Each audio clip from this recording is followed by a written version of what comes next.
Good morning, everybody. Today is not just a great day, it's a fabulous day. My name's Stu Turley, and President and CEO of the Sandstone Group, and I'm here with a very, very special guest. We've got Donn Dears. He's got lots of books out there, and we've got two of them here to talk about. But let me tell you a little bit about Donn. Donn is a Korean vet. He is an author. He's a man about town, and I guarantee we're going to have a fun discussion. Donn, thank you so much for stopping by. Well, it's great. I'm glad to be with you. Oh, I'll tell you, as you can tell, I get a little excited talking about things and everything else. And we were just chit-chatting right before here. Thank you for your service to our country. And tell us a little bit. You were in Korea. You were in the Navy and on a couple of ships. Tell us just a little bit about your background in the military. Well, I was on active duty during the Korean War on a couple of different ships. They were service ships. I mean, one was an oiler and the other was a refrigerated cargo ship. So what we did was we provided food to the other Navy ships during underway replenishment. Nice. And I was chief engineering officer in one of them and damage control officer in the other. Ooh, damage control guys they gotta not make a mistake. Well, that was an interest. I mean, when I first got called up to active duty, I went to the 4 to 6 week damage control school. At that time was in Philadelphia, and it was a great experience. I learned a great deal. Atomic, biological, and chemical warfare. Wow. Among other things, which were very, very, at that time, a long time ago, but at that time it was very front and center. Wow. Well, so how did you get from damage control to damage control and energy? Because your books, I just want to give a shout out. The Looming Energy Crisis, Are Blackouts Inevitable? You have other books as well. And then this one that I really went through is Clean Energy Crisis, the challenge of replacing fossil fuels. And Donn, before we get into this, you did an outstanding job going through the numbers. So damage control by the numbers should be the tagline under here. Yeah, that's interesting. Okay. But what got you started in your industry energy expert? Well, after I left the Navy, I went to work for General Electric on their manufacturing management program, which was essentially an internal MBA program. And I spent 3 years on that.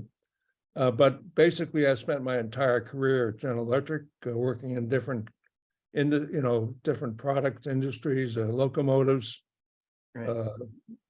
steam turbines, transformers, DC motors, each of the and small jet engines. And I spent some time in each of those businesses, which was a great experience. Right. And then, of course, later on during the career, I set up established companies overseas in I don't know how many countries, several countries, to establish companies that would service GE gas turbines and other products. So I set them up everywhere from Bahrain to Singapore. Let's put it that way. Wow. And so when did you get the writing bug? After as an engineer, one doesn't expect engineers to be writers, but after I retired, I started to get interested in very, very early into this Kyoto fiasco that we went through around 2000. And that's just got me very interested in that subject. And then that led me to start writing articles. And I had a blog, still have a blog. And I went from articles to books. Fantastic. Well, I'm a wannabe. I'm working on some things right now. So I think that's one of the reasons that I really enjoyed this. because when we're out there and we're talking, there's people that flap, and then there's people that talk facts. And so I'm always needing to fact check myself. So anybody that gets your book needs to keep it on their desk, because facts don't lie. And so dedicated to my great grandchildren and all the other children in America. I'm sorry, that's pretty darn cool. So there's a couple things in here that first grab as we go through here. Sorry, I just really enjoyed the book. That's you can fine, tell yeah. here. Big government with its bureaucracy, as well as big business, are on board with the climate and CO2 clean energy crisis. That kind of sets the whole stage for where everything is going right now, doesn't it?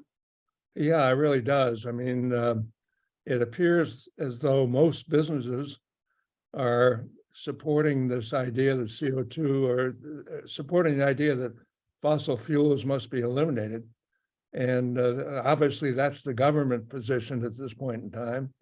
And yet when you start to dig into the facts surrounding the use of fossil fuels and the alternatives, you suddenly realize that you can't eliminate fossil fuels. They're too important and too pervasive, and they're too efficient and low cost. Right. You know, I'm of the opinion we need to get low cost energy to everyone in the world and let the markets decide, while having the least amount of impact on the environment. Okay, that there are some places that renewables do make sense. Nuclear, love nuclear. Yeah, Hawaii, right. I mean, you can't ship things to Hawaii very easily. Okay, solar, wind might make sense there, but you got to have the numbers and let the market per kilowatt hour come down a lot. You got some facts in here also, but you first start off with fossil fuels and geopolitical. Geopolitical is such a big animal in this game. You talk about China wanting to displace the US. That makes a big difference as well, too. Oh yeah, there's no question. I mean, China has evolved into our major competitor, both from the point of view of industry, but also from the point of view of strategy.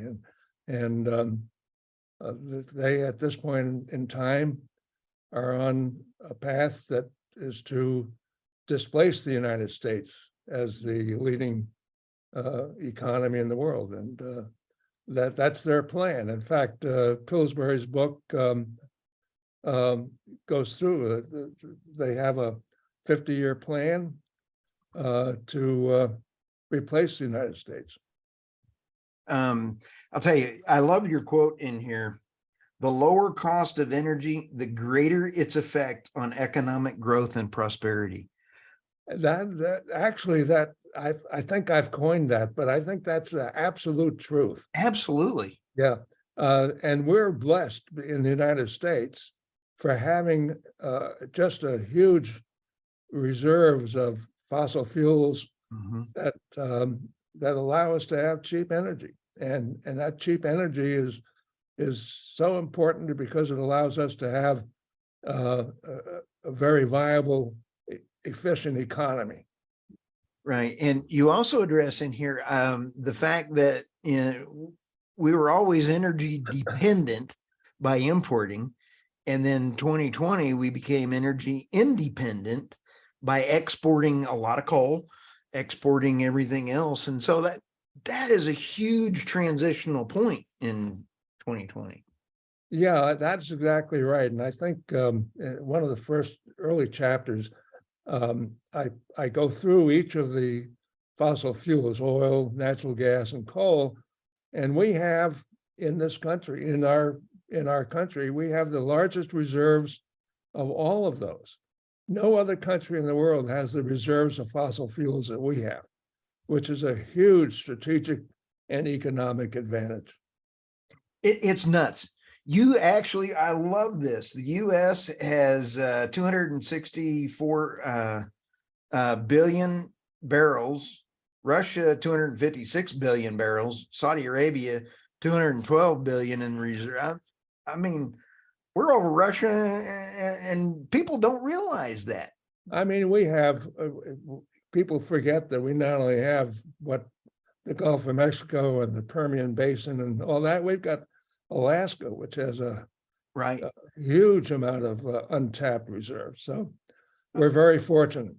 And coal's got 249 billion tons of proven coal return. And boy, the EU is buying all the coal they can get. Yeah, again, we're very fortunate. Isn't it? Okay. And, actually, coal is very important, not as much for us today because we have natural gas, which is such a efficient way to generate electricity. Right. But the countries around the world may not have natural gas. In fact, most of them don't. Right. Which is why they're importing LNG. But they do have coal. Indonesia, India, and that coal could provide a lot of people a lot of cheap energy. One of the things that I really liked, and I'm sorry if I keep getting excited, but you'll have to slow me down occasionally. But you also had in here the clean coal tech, and I can't remember what chapter it was. Yeah, right. Putting in coal, our coal with I believe it was the new metals that you had that have allowed it to go, have allowed less pollution by using the new technology. Is that a fair statement? Yeah, actually, metallurgy has come to the point that the coal-fired power plants can operate at much higher temperatures and pressures. Right. And that has allowed them to become much more efficient. Now, most of the coal-fired power plants that we have in the United States, all except one, were supercritical coal plants, and they operated at about 33% efficient. Right. But the new high-efficient, low-emission, ultra supercritical coal-fired power plants operate at 45% efficiency, which is a huge improvement. And why don't we also export that technology around the world? Because that to me seems, let's get it to Africa at a reduced rate. Let's teach people how to have less impact on the environment, but still use a lower cost fuel. I mean, wouldn't that make sense? Oh, it makes a lot of sense. And I think countries like Indonesia and India and in Africa can use the high efficiency, low emission coal-fired power plants to generate cheap electricity. Right. And it's probably the best way for them to proceed from this point forward. But they're being deterred from doing it by this international effort, I might add, to eliminate fossil fuels. And Alex Epstein, I've had the pleasure of interviewing him twice. He's written a couple of very good books. Isn't he cool? I love his aspect on it in the humanitarian aspect. And you take a look of crossing your quote, which is way cool, and saying that it elevates up out of prosperity because of the low cost. It would make sense for us to take a look at nuclear. Your numbers in here, I'm sorry, those numbers are fabulous when you start looking at the kilowatt per hour chart. Let me see if I can find that here real quick. You have, oh shoot, where is it? The cost per kilowatt hour.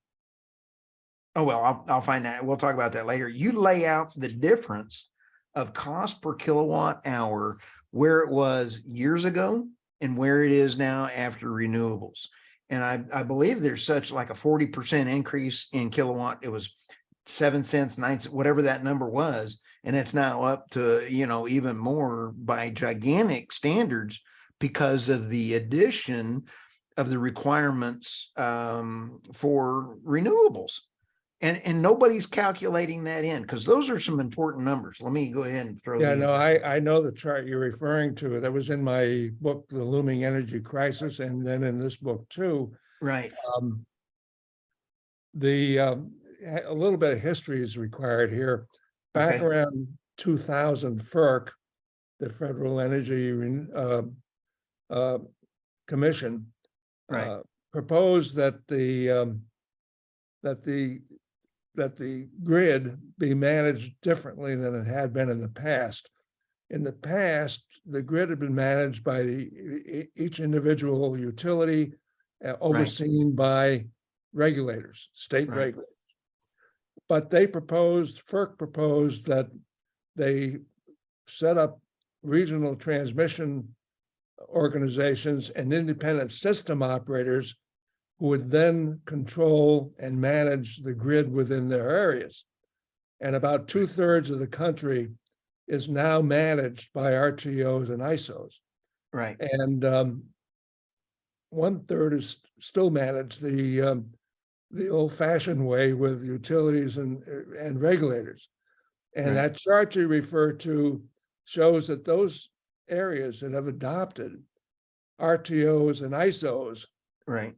their electricity is now much more expensive than the electricity being produced in the areas managed the old-fashioned way. And the You're- reason for that is that the RTOs and ISOs have established procedures whereby they are forcing wind and solar onto the grid. Right. And wind and solar, especially when you add in backup and battery support, is much more expensive than generating electricity with natural gas, coal, or nuclear. There's a couple formulas that I want to bring up in here that were critical that nobody's really talking about, and I love those. Excuse me. Your average increase in this chart from 2003 to 2019, sorry, right? That right. chart, average increase was 64% on what you just described. Yeah. That's nuts. I mean, good grief. Now, the reason, if I understood this correctly, was because of the additional power required that was in a different chart that you had regular standard of extra required power for the grid for coal and natural gas, I believe was 10%. I'm just going to throw that number out there somewhere for the extra power. And then for when you added in renewables, the extra power that you needed in order to sustain the grid was astronomically higher. I mean, Yeah, well, actually, I think you're referring to the reserve margins. yes, thank you. Yeah. Yeah. I mean, historically, the NERC, another group that engineering group that supports FERC, had pointed out that I forget the exact number, but they say that you needed to have between 10 and 15% reserve capacity, right, in order to ensure that you only had one incident every 10 years, an incident being blackout or a brownout. right. So every utility used to have between 10 and 15% reserve capacity. Right. And that reserve capacity was over and above the peak that they had ever had before. So Right. that if they had a problem with weather or equipment, they would always have enough backup capacity to generate the electricity needed to keep Right. the grid from having blackouts. Now, that's been turned upside down with the addition of wind and solar, Right. because wind and solar are unreliable. No matter how you try to manipulate them, Right. they just may not be there when you need them. The wind may not blow and the sun may not shine. And if they're not there when you need them, then you have blackouts.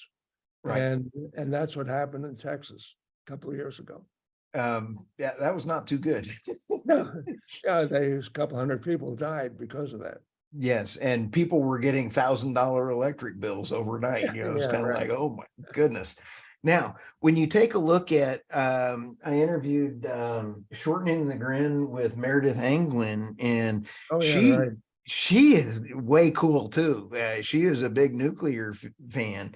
Yes. And the numbers that you also talked about in here where once you get to that 10 to 15%, you have to add so much more renewable. And some of the old calculations that I was looking at, which were great in here, were so people are thinking a windmill or a wind tower can generate, let's just say one gigawatt or whatever the farm is going to do. But then you need to do, let's say you have one windmill, it generates X number of kilowatts per hour. In order to do that one, you have to add in another 100 in order to get the grid balanced, whatever those numbers match out. People are not adding that cost in when they're calculating the cost of a wind farm. Does that make sense? No, you're entirely right. I mean, okay, the wind turbines, their capacity factors are down in the 30%, which means that they're only generating electricity maybe 30% of the time. So their nameplate rating may be 1 megawatt, right? But that's overstating how much electricity they're actually generating, right? Because they're only generating about a third of that. Right. So you need, in order to get the same, let's say 10 megawatts, you're going to need 30 of the windmills, You need if you 3 would. times as much. I mean, as compared to a natural gas power plant. Yeah, because natural gas power plants, I mean, if they're allowed to operate without having to follow the load, they can operate up around 85% capacity factor. Your numbers, see, I went to Oklahoma State University, so I have to use a crayon on my crayon math. And I did graduate, not very high score though. But when you sit back and take a look, I love this line. It was on page 58.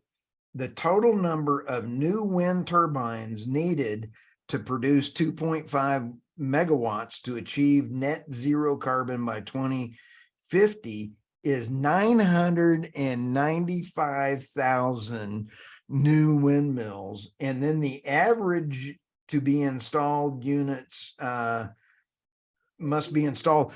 We got to install 35,000 a year to hit that number. Yeah. And we can't do that.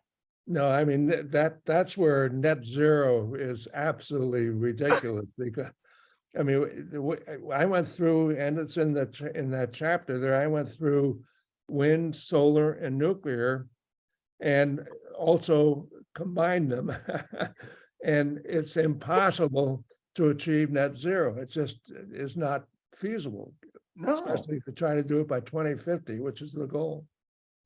And so your numbers are going to sit right here, because I think that this is fun. And then when I was lucky enough to interview Gregory Wrightstone twice, and he also did a nice intro to your book. Yeah. I love his thoughts that CO2 is not always that bad.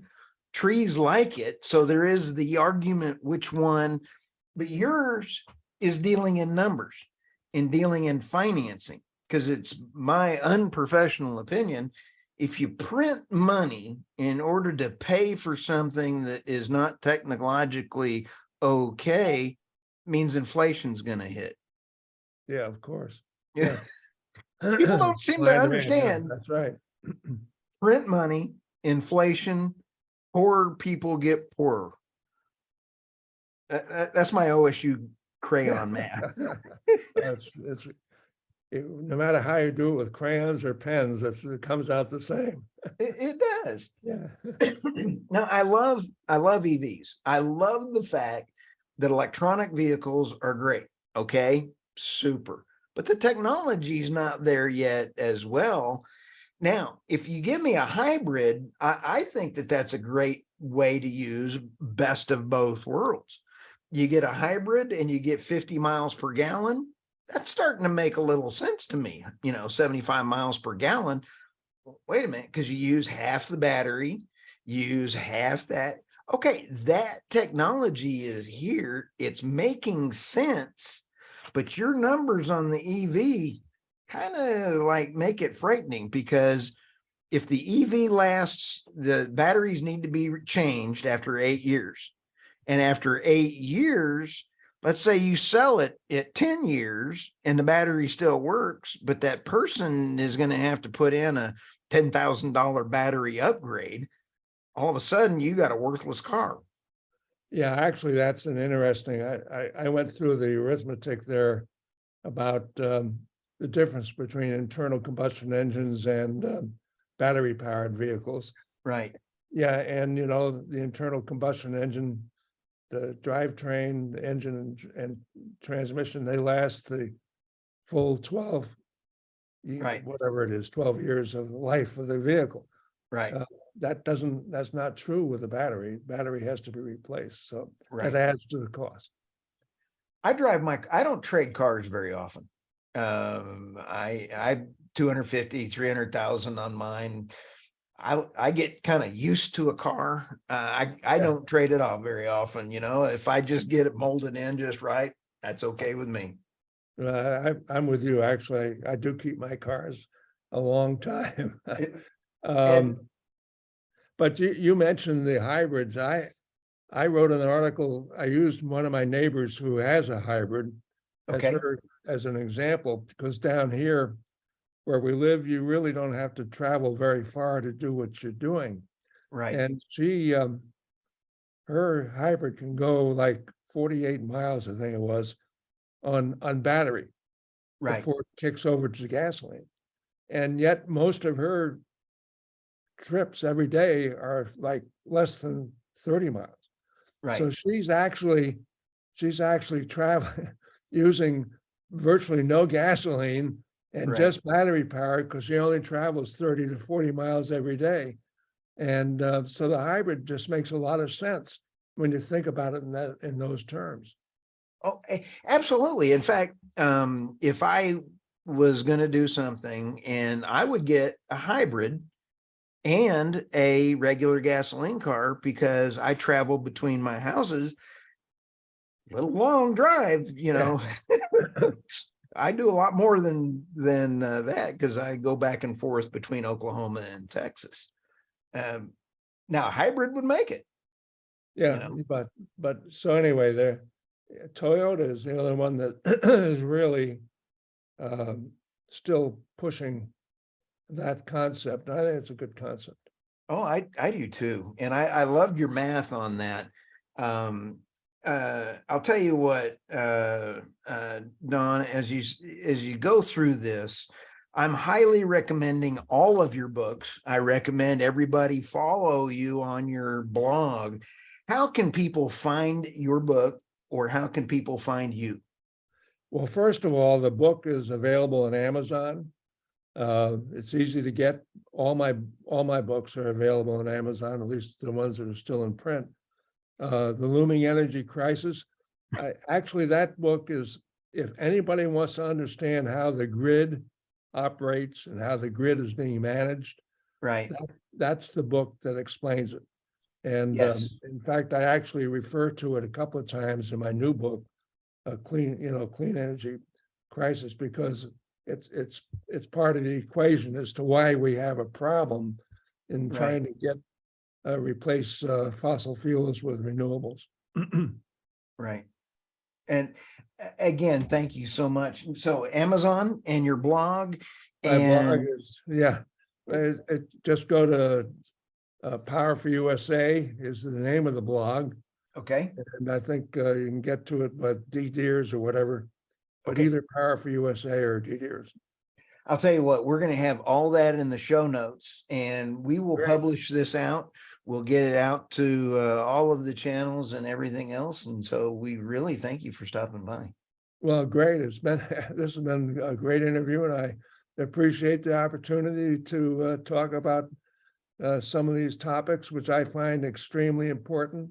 They're extremely important because if we follow this idea of trying to get rid of fossil fuels, it could actually destroy our country.